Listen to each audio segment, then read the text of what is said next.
fear, false evidence appearing real. This concept is an eye-opener, and my next guest, hypnotherapist and life coach PK Maxx, explains how negative thinking can start out small and turn into a big, vicious cycle. Mind and body are connected. Negative thought literally affects your cellular makeup. PK tells us how we can flip the switch and get to positive thinking and results. Hello, PK. Thank you so very much for joining me. I'm very excited to have you on my podcast. My colleagues and I, tourists and tourism and events, are suffering. You have advice that you've already shared with me privately. What can we do at this point to not curl up in fetal position and cry into our pillows? Yeah, well, that's really the last thing that you want to be doing. But we kind of just switch that around completely, pivot it and do just the opposite, because what's happening is that each and every time your subconscious is taking in information by learning. And so you're teaching yourself how to feel a certain way. So every time that you say to yourself, oh my God, the world is coming to an end. Oh my God, I don't have enough money. Oh my God, this is happening or that's happening. And this COVID thing is too frightening and all of that. All you're doing is creating knowledge and information inside of yourself that you're going to begin to take in as your own, that you truly believe. And the more you think it and the more you feel it, the bigger it becomes. And that's a part of the biology of our brains, how what operates. And so what happens is you take in this negative information over and over. You keep telling yourself these things, and just listening to the news is going to do that. That alone will do that for you because of how they present it in the most negative and stressful way that they can, without you even realizing that they're doing it that way. I know you're a journalist, and so you know how these things are spun. Yes, and yes. So because we have a story in mind before we tell it. So we already, positive or negative, have an angle. And unfortunately, good news doesn't sell. So No, good news doesn't I sell. notice myself getting depressed if I watch news for any amount of time. I try to get information from NPR or PBS because it's presented in sort of a calm, neutral form. So you get information, but not the emotional manipulation, which Right. can But really even upset. so, people will connect emotion to what they hear. And so the more you connect negative emotion to it and take it personally, the bigger it becomes. And so that's how our brains operate. It's just like when you're learning a new language. You first learn ABC and then DEF, but you keep building on it and building on it until one day it becomes automatic. You can read and write, and you don't think about it anymore. And that's what's happening to people today, that they've become so stressed out and anxious from what's going on or what they perceive is going on right now in the world. Now we know these certain things are going on, but if you perceive it as something horrible, then yes, that's exactly what it's going to be. And what you think, you create. That's how our brains work. And it only gets bigger and bigger the more you think about it. So you go into this stress and kind of panic mode, and then you're really making it happen. It's like if you go back to high school biology or science, and they talked about mitosis, where your cells are like they're dividing and multiplying. Well, that's what's going on with what your thoughts, because your cells are sending the information from your thoughts through your entire body and mind. And so they're getting bigger and they're dividing and multiplying. And the more you think it, the more it happens. And now you're really screwed because now you have now entered into that fight flight response, which, hopefully most people know about. That's our instinctual response to either flee when we're being chased by a saber-toothed tiger, or to fight, or to freeze, one or the other. You choose. But now you've gotten into that, where your stress levels go really, really up, your adrenaline goes really, really up, and you don't even notice it, because you really think that because they have just told you that we now have to go back into lockdown, that this means there's a saber-toothed tiger chasing you. And so all the adrenaline and the cortisol, it's like rushing up like, oh my God, I have to run away from this, or oh my God, I have to go and fight this. I have to do something.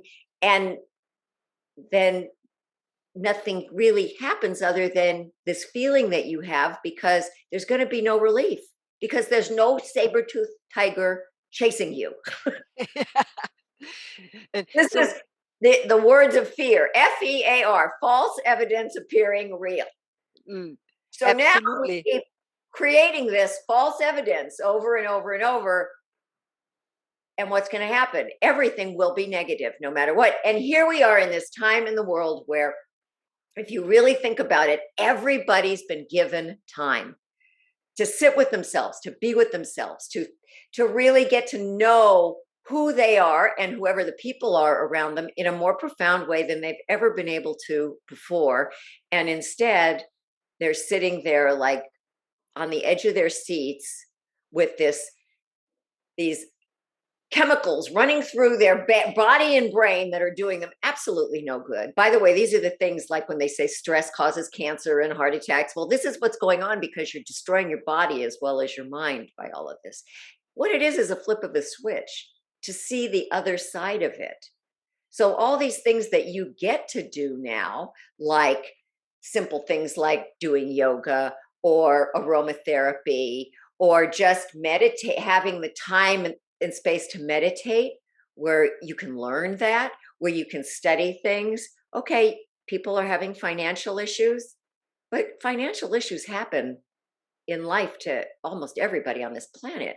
This isn't something that's new, and it's how we handle that, how we go through it, that's going to make the difference whether we're going to make the correct decision for ourselves or not once we start to make money. Oh, and that's the other thing, that once you've got your stress levels going and you're on fight flight mode and they just don't come down and you keep staying up there like that, your conscious mind shuts off when you go into fight flight mode. It has to, because you can't be like running away from a saber-toothed tiger thinking about what you're going to have for dinner that night, or you are on instinctual mode. So your conscious mind shuts down, and when that happens, you have no ability to make decisions correctly, to even see anything correctly at all. It's not possible.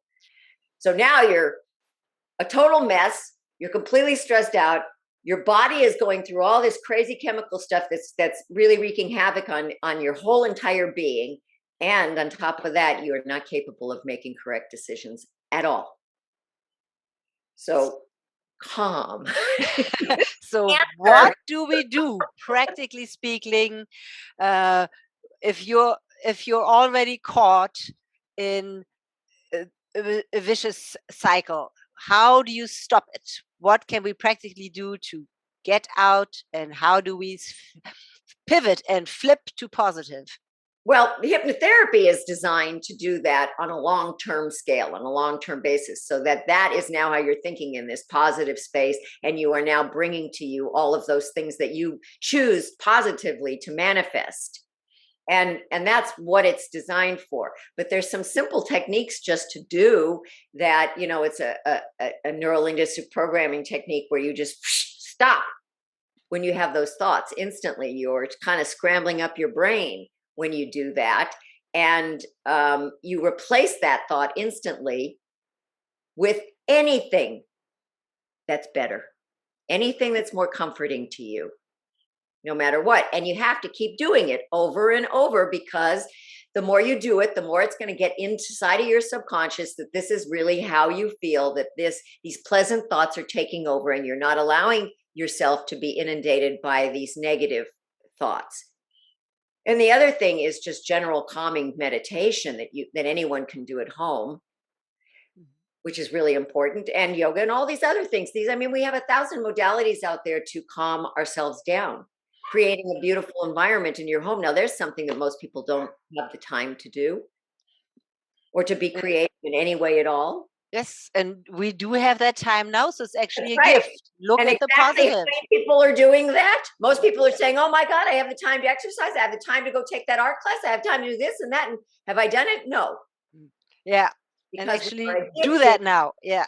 We are addicted to our own negativity. We are not going to get ourselves out of that, because we're already in this pattern where we are now incapable of doing that. And so to break that pattern, it has to be that something that is always constant, or many things, like you wake up in the morning and you force yourself to do yoga or any kind of exercise, whatever it is, because exercise seriously helps, and you force yourself to have a better diet, and you force yourself to think positive thoughts, you force yourself to just think what you appreciate about this life right now. And I used to work at rehabs, and there were times when I would be working with a serious drug addicts, and these people came from backgrounds where they didn't even know what happiness was, not even for a minute. They didn't know what that felt like even. And so you could only start by just taking them to a place of, okay, well, what does relief feel like to you? And they couldn't even get that either. And so you'd have to bring it down to, okay, what does it feel like when you have to go to the bathroom, go to the restroom, and then you relieve yourself? How does that feel? Do you feel relief? Okay, now start attaching yourself to that feeling, right? And so what you want to do is start attaching yourself to feelings that feel good to you.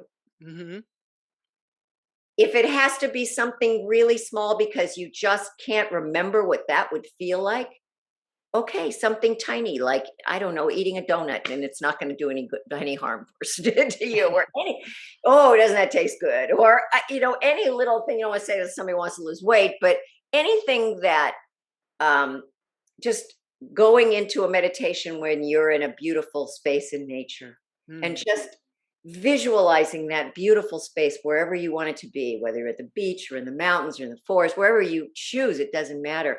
But just be there and put on some really new age kind of music and just sit there listening to that music and visualize yourself in this amazing space.